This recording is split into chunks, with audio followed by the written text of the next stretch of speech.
You're listening to the audio production of Where the Wind Leads by Vinh Chung, published by Thomas Nelson and read by Josh Aaron.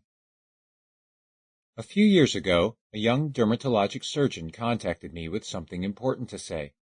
Over the phone that day, Vinh Chung told me one of the most amazing stories I had ever heard.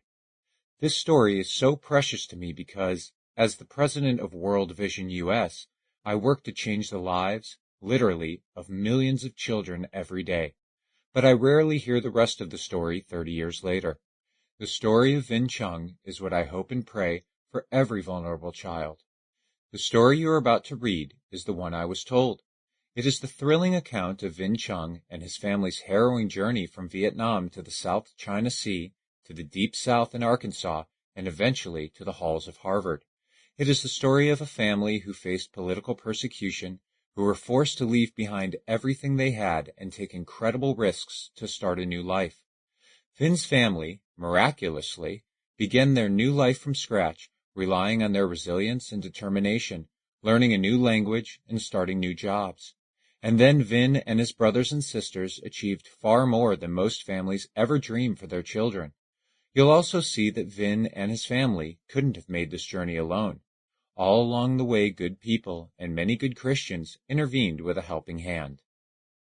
In 1979, as the new communist regime in Vietnam consolidated its power, families fled by boat in search of a new home.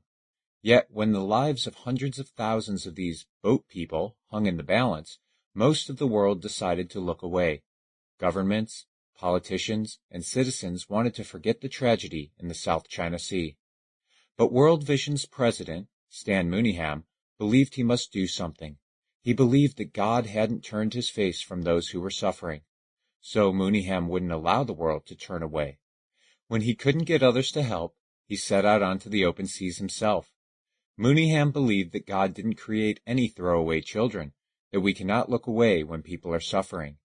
As you read, and when you've finished reading this book, I hope you'll reflect on the bigger picture.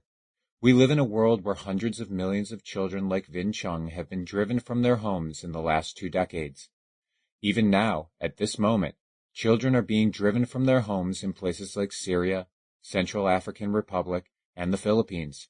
Today, there are 20 million children living in refugee camps, tent cities, and other temporary shelters, and they are not throwaways either. A few months ago, I sat with refugee children from Syria. They had fled their country, forced to leave by the fighting in their cities, their homes destroyed, their parents killed. They left simply for the chance to... Sample complete. Ready to continue?